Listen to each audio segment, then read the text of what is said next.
Hello friends, good evening. This is your educator Aarti Gupta.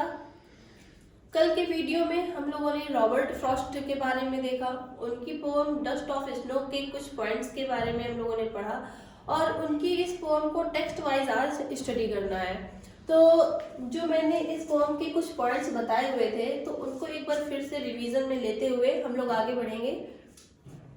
The poem dust of snow has been composed by Robert Frost. It was written in 1923। ये जो poem है ये 1923 में लिखी गई थी and it was published in 1923। तो ये 1923 में ही लिखी गई थी और 1923 में ही पब्लिश भी हुई थी। किस कलेक्शन में हुई थी? न्यू हैम्पशायर में। तो ये सारी चीजें मैं आपको कल बता चुकी हूँ, सारी चीजें मैं आपको लिख के दिखा चुकी हूँ, लिख के बता चुकी हूँ। और अगर आपने वो वीडियो नहीं देखा हुआ है तो आप लोग उस वीडियो पे जा करके ये पहला इसका फर्स्ट पार्ट आप देखिए। तो अगर आप फर्स्ट पार्ट देखेंगे तो ये सारी चीजें आपको बहुत ही अच्छी तरीके से क्लियर हो जाएंगी। तो ये जो पोएम है ये रॉबर्ट फ्रॉस्ट जी ने कंपोज की हुई है, 1923 में लिखी गई थी। पब्लिश कब हुई थी? 1923 में ही न्यू हैम्पशायर नाम के कलेक्शन में पब्लिश हुई थी। और वो न्यू हैम्पशायर कलेक्शन कब आया था? 1923 में ही आया था। और इस कलेक्शन के लिए, न्यू हैम्पशायर कलेक्शन के लिए रॉबर्ट फ्रॉस्ट जी को पुलिट्जर प्राइज मिला हुआ था। कब मिला था? 1923 में आता है और इसके लिए पुलिट्जर प्राइज इन्हें 1924 में मिलता है। This poem has been written in quatrain form. ये जो पोएम है ये क्वार्टेन फॉर्म में लिखी गई है। Quatrain is the stanza of 4 lines. Quatrain जो होता है 4 लाइन का स्टैंजा होता है। तो ये जो 2 स्टैंजा है इसमें 4 लाइन्स एंड 4 लाइन्स, इस तरह से 2 स्टैंजा यहाँ पर यूज किए गए। जो इसकी राइमिंग स्कीम है वो है ए बी। क्रो, इसको हम ए राइमिंग दे देंगे, B A B A B, इसकी भी आपकी ए बी ए बी। तो चलिए अब हम लोग इसके टेक्स्ट के साथ चलते हैं। The dust of snow, the way a crow swooped down on me, the dust of snow from a hemlock tree has given my heart a change of mood and saved some parts of a day I had lived। तो यहाँ पर जो poet है ये आपको बताना चाहता है कि कभी कभी क्या होता है कि हमारा जो बीता हुआ समय, हमने उसमें कुछ गलती कर दी है, हमने कुछ खो दिया है, उन चीज़ों को लेकर के हम पछताते रहते हैं, हम उस पर विचार करते रहते हैं। तो अगर हम इस प्रकार से विचार करते रहते हैं तो क्या होता है, हमारा जो बीता हुआ समय है, हमने जो कुछ खो दिया है वो तो फिर से वापस नहीं आने वाला। हम जो गलती कर चुके हैं वो हम उसे नहीं सुधार सकते। लेकिन हम इस प्रकार से विचार करते हुए जो हमारा शेष समय है, जो आने वाला समय है, उसे हम जरूर बर्बाद कर देंगे।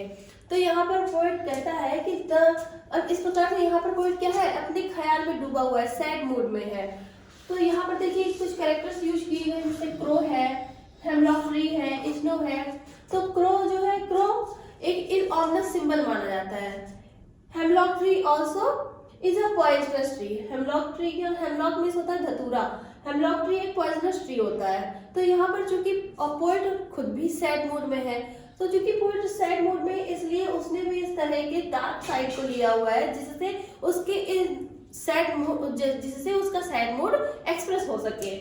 तो पोएट कहते हैं the way a crow swooped down on me. जिस प्रकार से क्रो ने क्या किया, क्रो swooped डाउन, क्रो ने कुछ हिला करके कुछ गिराया। क्या गिराया? The dust of snow, snow की डस्ट को मेरे ऊपर गिराया। फ्रॉम अ हेमलॉक ट्री, कहां से? हेमलॉक ट्री से। हेमलॉक ट्री पर आकर के क्रो बैठता है, उसकी डाल को हिलाता है और उसकी डाल से डस्ट ऑफ स्नो को मेरे ऊपर गिराता है। मेरे ऊपर वो डस्ट ऑफ स्नो गिरती है। और देखिए यहाँ पर क्रो ने सिर्फ डाल को ही नहीं हिलाया बल्कि क्या किया, उस डस्ट ऑफ स्नो को गिरा करके मेरे मूड को भी चेंज कर दिया। Has given my heart a change of mood, मेरा मूड भी उसने क्या कर दिया, चेंज कर दिया। मेरे अंदर जो ख्याल चल रहे थे, मैं जिस ख्याल में डूबा हुआ था।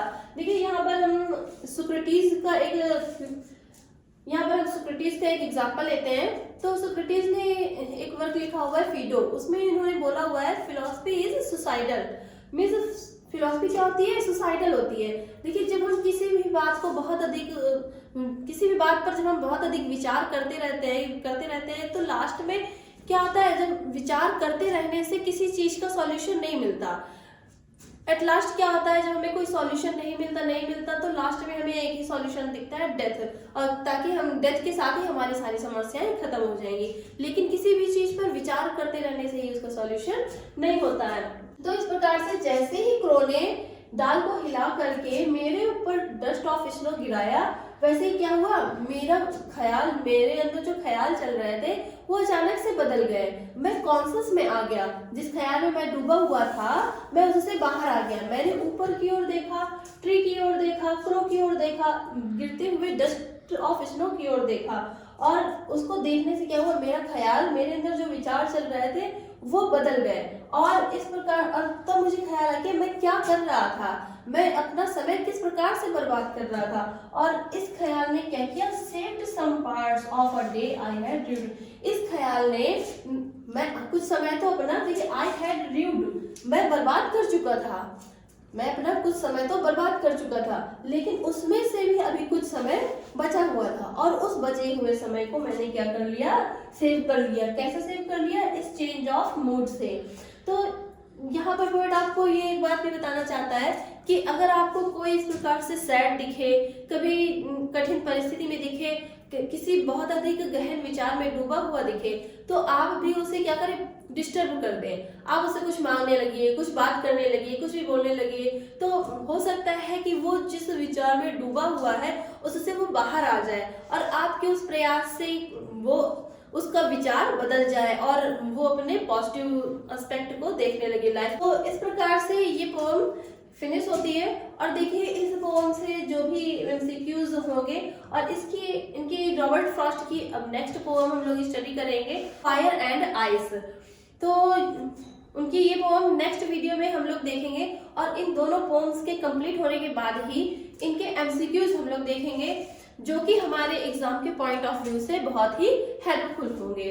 इस प्रकार के इंफॉर्मेटिव वीडियोस पाने के लिए please subscribe my channel and like and share this video. Thank you very much.